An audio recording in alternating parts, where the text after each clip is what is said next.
up, gamers? I'm Jason. I'm Julie. And today on Dice and Dragons, we are going to be reviewing Back to the Future, Dice Through Time, published by Ravensburger and designed by Chris Leader. Now I'll toss it over to Julie, who will tell you more about the game itself. So it's a cooperative game that is intended for ages 10 and above and plays 2 to 4 players. Yes, and how long do you think it plays? Because it's not written on the box anywhere. I think for a 2-player game, we did it on average in about 30 minutes. We might be a little quick. I'd say probably if you're playing 4 players, 45 minutes to an hour. Yeah, I think that's about right. The game does play really quickly. It's also very fast to set up. Don't worry, we'll talk more about that in our review.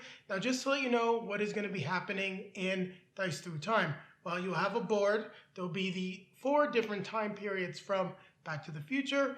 It is 1885. Okay, I wasn't sure if it was 55 or not. 85. 1885, 1955, 1985, as well as 2015. Now you'll be playing a version of Doc and Marty from each of those time periods, so be careful. You don't want to run into each other. That will cause a temporal paradox. You need to go around the board and move through the different time periods. You're basically fixing what, the paradoxes that were caused by Biff. Also, if Biff is on the location, you can fix those paradoxes. They are represented by events from the movie. You'll be rolling your dice, using the values on the dice to repair those. Then you will receive an item. Once you get that item, you must return it to its proper point in history, thereby fixing the paradox. And once all the items are gone, you will have successfully saved the space-time continuum. Did I forget anything at all, Julie? No, it's you said when all the items are gone, when you've returned all the items to their rightful place. Yes, you have to return them to their rightful place in time. And be careful, as those events and paradoxes will push the out-of-time track further and further towards game over, so you got to beat the game, save the space-time continuum before that happens. Before you run out of time. Exactly. You're going to be out of time. I know, that was bad. So what time is it, Julie? Well, it's time to grab our drinks. Grab our fellow time traveler. Well, best friend. Both in this case. And we're going to take it to the table. Yeah, we'll get it back to the table one more time. Then we're going to be back with our review after we show you the components and how to play, of course. Now let's take a look at the components for Back to the Future, Dice Through Time. Now we'll start with the rule book. So the nice thing about the rule book is, as you'll notice right here, it's only 7 pages. It's got some nice visuals in terms of the graphics to explain how to set up. Now, I'm not really in love with the background because it's just supposed to look like blueprints, but you really have everything you need for explaining the game in the rule book. And there is no reference sheet on the back as is included on the player boards. So with that being said, let's take a look at the player boards. So you'll notice that we have the 4 different versions of Emmett Brown and Marty McFly. This letter is a nice little introduction to the scenario. So we've got the pink version, which is from 2015. Now the play order and the dice actions are identical on each player board. So here we've got 1955 version, the 1885 version, and the 1985 version of our characters. And each of them has their own DeLorean. So as you can see, nothing special really about each of them. They are identical in terms of how they're molded. So you could actually play with a different color one if you so choose. It's just really to help players keep their pieces distinguished from each other. Now, each player gets 4 dice, and we'll take a look at these ones as I think they're going to show up the best on camera. Now, all the dice are the same, so you notice you'll get this fist, and you can see on the board what it does. You've got the flux capacitor, the movement token, the Emmett Brown scientist, the lightning bolt, as well as a wrench, which can be used as a wild in certain situations. So we've got the dice, and then we've got the Einstein tokens that you can see right here, which also have a die symbol, and once they're gained, any player can use them as if they were a die.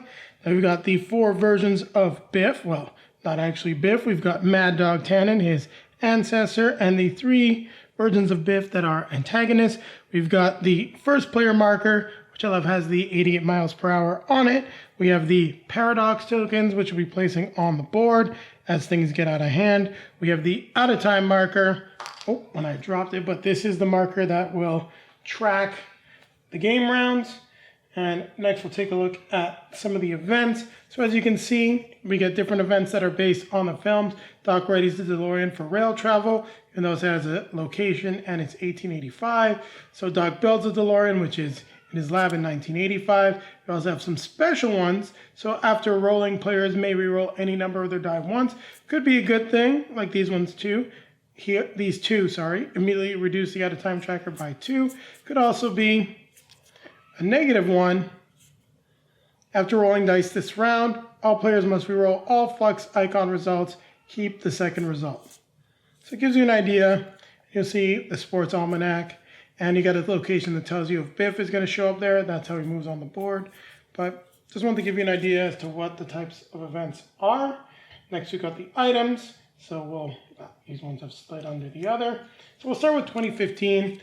So they're all, these are all actually, yeah. No, that's right. I got confused there for a second. So you'll notice these are all the 2015 items, but they must be returned to different points in time. So they got sent to 2015 and they're misplaced in history. So we got Marty's letter, we got Lorraine's dress, Doc's letter, the stove door, and the clock tower. And it'll tell you where to return it to and what year. Here are the 1885 items. So we'll get things like the video camera, the radiation chute, case of plutonium, power laces, and the makeshift skateboard. That's pretty cool. I always like that makeshift skateboard. Next, we've got Marty's skateboard, Marty's guitar, Clara's telescope, treated logs, and the facts. Now you notice there's a total of 5 items. The amount of items you need to return is how you set the difficulty level of the game. So the almanac, mind-reading helmet, hoverboard, probably my favorite item in the whole series of movies, the model time machine, and then Marty's smart jacket. Now, lastly, what we're going to do is we'll take a quick look at the board, and then I'll come back at you with our how to play. So you can see the top half of the board, location for Einstein tokens, where event cards go, the different item cards. You'll see the 1885 timeline. Even tells you on the board where you got to bring your things back to. You also see where Biff starts. And we'll just open it up so you can see a little bit more. So you can see the other one, 1955. And then you can see 1985 and 2015. So there you have it. We've covered all the components for Back to the Future, Dice Through Time. Now keep it right here as we'll be coming back at you with a setup, which will then be followed by our how to play. Now we're going to teach you how to set up Back to the Future, Dice Through Time. So we're going to start with a 2-player game. So you just need to pick 2 different versions of Marty and Doc. You place them in their corresponding year. So 2015, as you can see, we got the 2015 spot. So they always start at the clock tower. Same thing for the 1985 version of Marty and Doc. We place the out of time marker at slot 1. Now, each year has a different starting location for Biff. So we'll place him here at the saloon for 1885. He starts at Hill Valley High School in 1955, at Marty's house in 1985, and at Cafe 88 in 2015. Sorry about dropping Biff there, but you know, we all really want to drop that guy on his head, so I think it works. Now we have our event cards here, which they've already been shuffled. So I'm just going to give them a quick little shuffle again, and we'll place them in the event card location. Now, depending on the difficulty, you're going to select how many items you want, either 2, 3, 4, or 5. We're going to do a setup on normal. So you shuffle up the different items, and then you deal out 3 of the items for each location. The others are returned to the game box. They will not be used in the game. So once again, shuffle these up. 3 for 1955. We grab the 1985 ones. Shuffle them up. Place 3 in 1985. And lastly, the 2015 items. Shuffle these up. Place 3 in 2015. So the board is now all set up. We have our first player marker. Our first player will be the 2015 Marty and Doc. We're going to need to take our Einstein tokens. Now, I'm not going to put out all of them. We've got a nice space on the board for them. You're going to want to mix them up, or you can stack them in the spaces. So it really depends on what you want to do. I'm just going to mix up some of them. There are a whole slew more of them that I have next to the board. So just to show you, I'm not putting them all out, as this is really just, we're just teaching you how to play. We're not going to set up everything. And then you're going to want to have somewhere near the board your paradox tokens. So I've got a few of them that I'm going to just place right here near the board. Probably going to be going through about 1 or 2 turns of the game, maybe 3. So we've got enough things out to go through that. You're going to want to have your 4 dice for each color. So we got 4 dice for 2015 and then the 4 dice for 1985, and we are ready to go. So keep it right here, as I'll be right back with the how to play. So now let's teach you how to play Back to the Future Dice Through Time. Now I'm going to use one of the other Martys just because we've got a nice set of the play order information right here. So as you can see, the first thing we're going to do is draw and place event cards in a 2-player game that is 3 events. We then roll dice. We use the dice to perform the actions, which are listed on our player boards. We will then advance the out of time marker. We will add the paradox tokens and then pass the first player marker to another player. In a 2-player game, it's easy. You just swap them back and forth. So we will draw our first 3 events. So we have the location, we have the year, the Peabody Farm, 1955. Here we have the next one, which is Lou's Cafe, 1955, followed by Griff tries to recruit Marty Jr. at Cafe 88. Now you'll notice this symbol right here, the chicken symbol. This would move Biff to that location. So for example, if this had come out later on and wasn't the first event, let's say Biff was at the Skyway, he would then move to Marty's, well, not Marty's location, the event's location. So now we will go to the second step where all players roll their dice.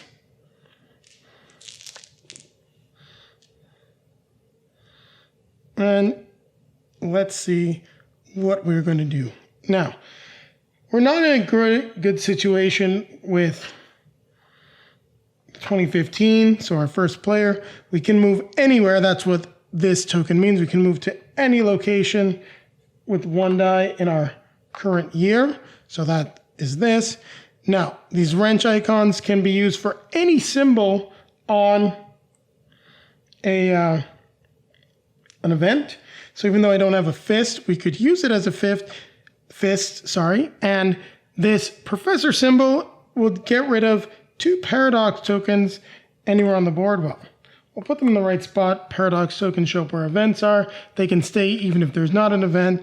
If I did have any, I could spend this to get rid of these 2 tokens. So we've gone over just what the symbols we have. We can also use Mr. Fusion to spend 2 die to turn it into any other dice, essentially 2 for 1. Now, it's not always the greatest thing, but this is actually what we're going to do here because we want to start resolving events as fast as possible. So we will use a wrench because you may spend any single die to move to an adjacent location in the same year. Actually, sorry, not a wrench. We're going to spend the scientist as any to move to Cafe 88. So we're now in the same location as Biff. We'll use Mr. Fusion to turn both of these into a fist, which such as move Biff from our location to another location. I'm going to just punt him all the way over to the Skyway. I will then use the wrench to spend as any one icon on an event, which lets me complete the Griff tries to recruit Marty Jr. event.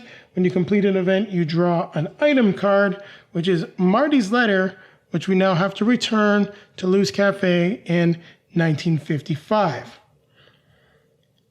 We need to see what we can do here with regards to our 1985 time traveler now. So there's a few different things that we can do.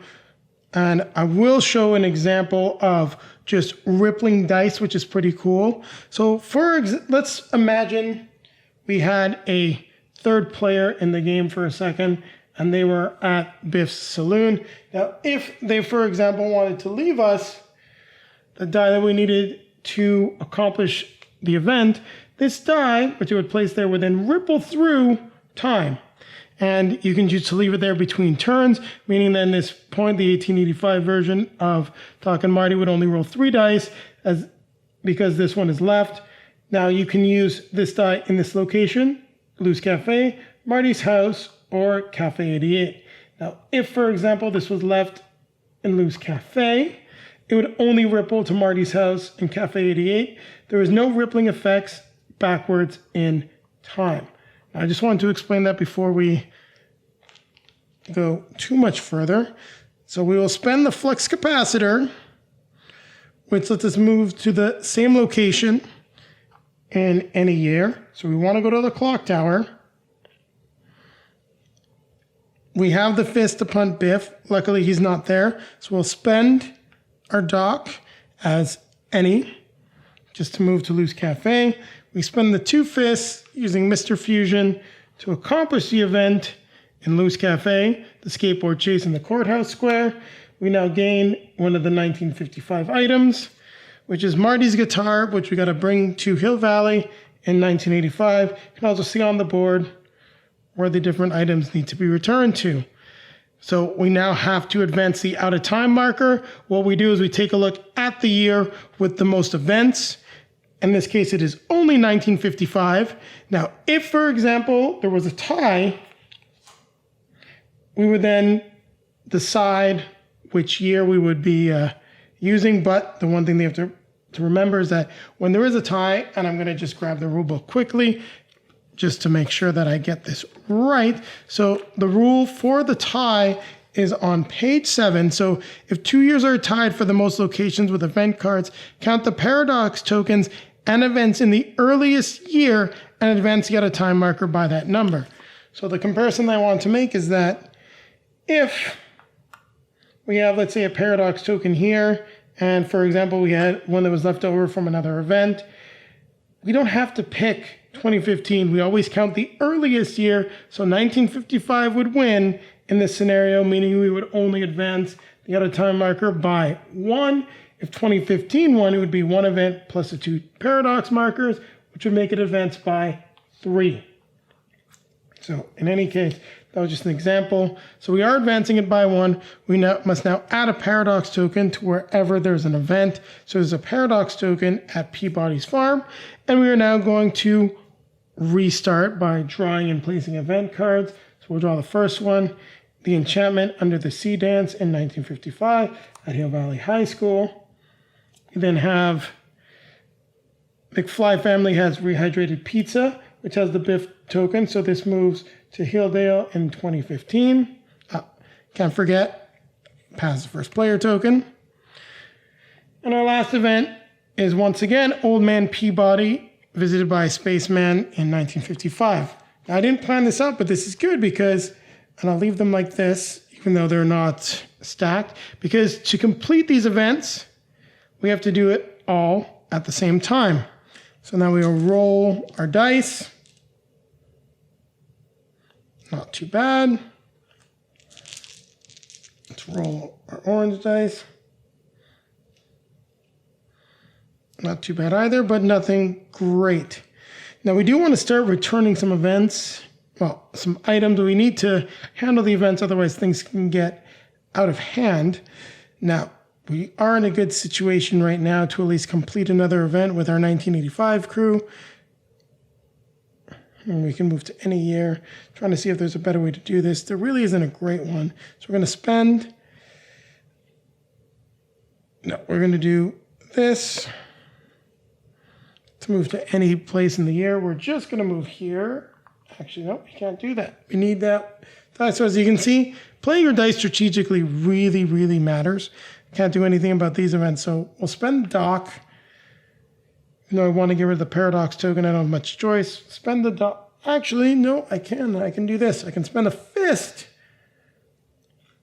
as the any die to move. I'll spend the other fist to knock Biff, move into the brown mansion. We'll spend this to complete the event. We'll then draw another 1955 item, which is Clara's telescope, which has to be returned to the schoolhouse in 1885. Now, one thing that's important to note, I cannot carry any more items. I can still complete events, but it doesn't matter. I can't do anything else for items. Now, let's see what we would actually like to do. Well, we want to get to the Peabody farm. We're not in a great situation here. I don't love these double docks. So what we're actually going to do is we're going to spend our flux capacitor, and we're going to move to Lou's Cafe. Now, one thing I want to note, if, for example, I've been in Hilldale and decide to move to 1985, you cannot run into each other. If you do, you create a paradox. You move the out-of-time marker up by 2. So keep that in mind. You really want to try to avoid running into each other. In this case, we're close, but not quite, so nothing happens. I'm then able to return this to 1955. Now, you want to probably just create a stack of the items, or for this case, I'll move it off camera just to say that it's been returned. Once all the items are returned, as in there's nothing left, you're good to go. Now, when you return an item, you move the out-of-time marker back 1, and you gain an Einstein token, which you can use as a die. So we've got a wrench, which is pretty cool. Now, I could try to do something else, but I'm going to spend the lightning mainly because it lets me teach you what it does. Lets me re-roll any unspent die of your choice. So I'm going to re-roll both of them. Now I get a dock and a wrench. Well, the wrench is not terrible, but I can't find too much good things to do with it. Well, we're going to spend the dock to get rid of the paradox tokens. There's only one, so that's what we're going to do. But I will spend both wrenches right now just because... Actually, you know what? I'm going to keep the wrench, but it shows you what happens sometimes. You can get a die that's wasted. Just in case, though, I'll spend the die to move to the clock tower, as one of us needs to get to Peabody's farm. So we'll now have to advance the out-of-time marker. So we take a look at the years. And in this case, the years are tied. So we got to look at the earliest year. And the reason why they're tied is even if there are multiple events, they still count as one location. So you're never going to have more than 5 paradox tokens, or go up by 5 if you've got a full location. So 1955 wins. It gains the paradox token because it is the earliest year. As they're tied, the out-of-time marker goes up by 1. So don't forget, location first, move up, then you add the paradox marker, then you pass the first player token, which now goes back to our 2015 characters, and we'll do one more example turn, and then I think you have a good idea as to how to play Back to the Future Dice Through Time. Now we do still have this Einstein token, which either player can use during their turn. So let's roll. Well, that could be good, could be bad. Well, I'm doing this a little out of order. To be honest, whether you roll or do the events first, it doesn't always matter. There's only one event in the deck, which would make you roll one less die. If that comes up, we'll just roll again. So we'll just draw cards. So Marty and Jennifer take a walk at the clock tower in 1985. We move Biff to that location. Our next one is another Marty and Jennifer take a walk, 1955. Luckily, they both only have one symbol, so they're not that difficult to complete. And then our next one is, once again, the enchantment under the sea dance at the Hill Valley High School, 1955. Now, no point in 1985 Marty completing the event because not much he can do. We need to actually start returning some items, maybe getting some more tokens. So first and foremost, we will spend our flux capacitor, go to Hill Valley High School, return the item. We will then move the out-of-time marker back 1, draw an Einstein token. So we get another dock that we can use. Well, we need to maybe start completing some events here. We have the ability to punch Biff. We've got some other stuff here. So we're actually going to... I'm wondering if we're going to be able to do it. I think we just don't quite have enough resources this turn to actually do it. But one thing we can do in order to complete an event, We can spend the 2 fists as Mr. Fusion to move down to Hilldale. No, the 2 fists won't work. We're going to have to spend as a die, so that lets me show you the 2. Oh, I can't spend the 2 wrenches either. Doesn't quite accomplish what I want. As you can see, tricky. Things don't always go necessarily the way that we want them to go. Now we can actually go back to try to complete another event. Right now it's going to be Hill Valley High School. So yeah, I think that's actually the best move. We're going to spend a wrench token and a wrench through Mr. Fusion. Back to Hill Valley High. Spend a fist to complete the event. Draw a 1955 item. So we need to actually return to Hilldale in 2015. Now, what's great about this is we're going to leave our die, ripple it through time, the last one that we had. So you can use that one to punch Biff. So maybe 2015 Doc can go there, but I don't know if that's what we really want to do. Let's take a look and see what we've got. So we need 1, 2, 3. No, we're close to getting what we wanted. Not quite, though. Let's see if we move. If we spend 2 die to move 1, 2. Well, we've got 2 wrenches. So we spent these as any. We have 2 wrenches and a Doc symbol, so the wrench can double as anything, which is good. So that counts as the wrench and the lightning. And the Doc will spend all of these. Get rid of the tokens. The tokens are now discarded. We complete both events, and they go off the board, which just cleans up 1955. It was a good move to do, but you'll notice there are no items, so we're not getting any items, but we are keeping the board under control at this point in time. We still have a paradox token out, but the OUTATIME marker is only going to go up by 1. So we're not in trouble. We've got some good setup here. So we'll definitely have a solid 4th round. So there you have it. You've seen how the game plays. Let's just finish up this turn. So we need to take a look. The earliest year, which is 1985. The OUTATIME marker goes up by 1. We then add the paradox token. We pass the first player token, and we'd be ready to start turn 4. So far, we've been fairly lucky. Nothing crazy has come out.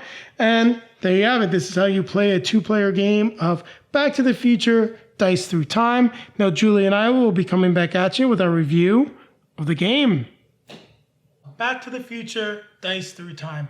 What did you think of the game? I mean, we ironically picked it up on the 35th anniversary of Back to the Future. And played it while the movies were playing, so that was pretty cool. Yes. Now, the review is coming out after that, but, it just kind of worked out well. So, Julie, your thoughts?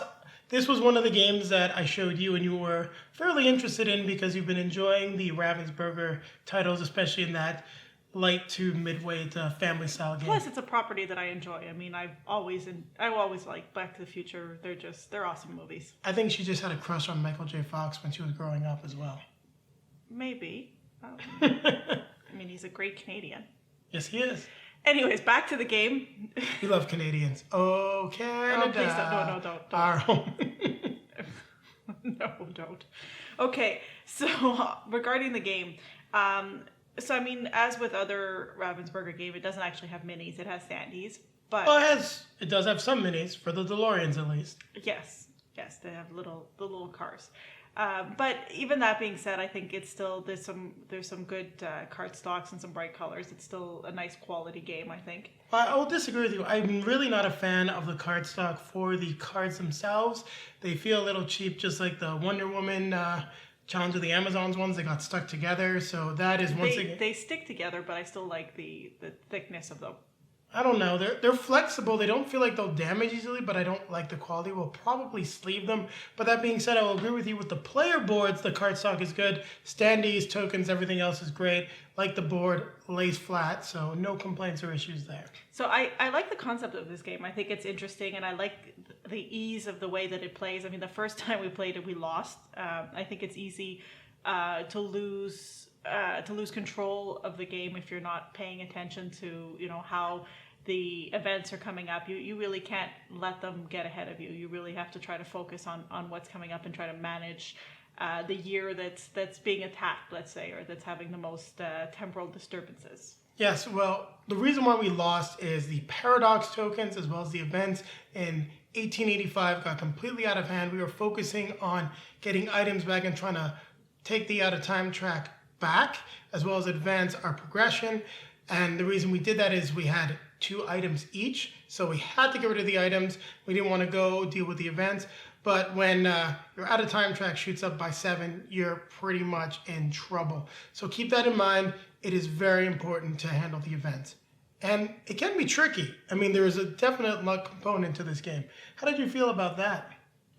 I mean, I didn't mind it so much. It was a little frustrating. It seems like the second game we got, we got a little bit more of those events that are in your favor, or like a little bit more of the spice or the special ones, the special content, and that definitely had an impact on the game, and it made it a little bit more interesting.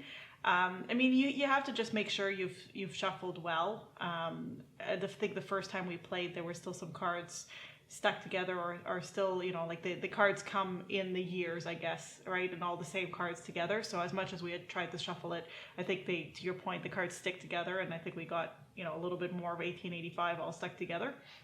That being said, we had a temporal disturbance due to running out of juice, which, as you know, is definitely a theme of the Back to the Future films. So we will now continue because we've sort of jumped ahead into the future, and now we're able to continue on. So Julie, take it away. So I enjoyed playing, being able to return the items and to manage. It's definitely some cooperation. You have to work with, with the person, either your 1 or 3 other teammates.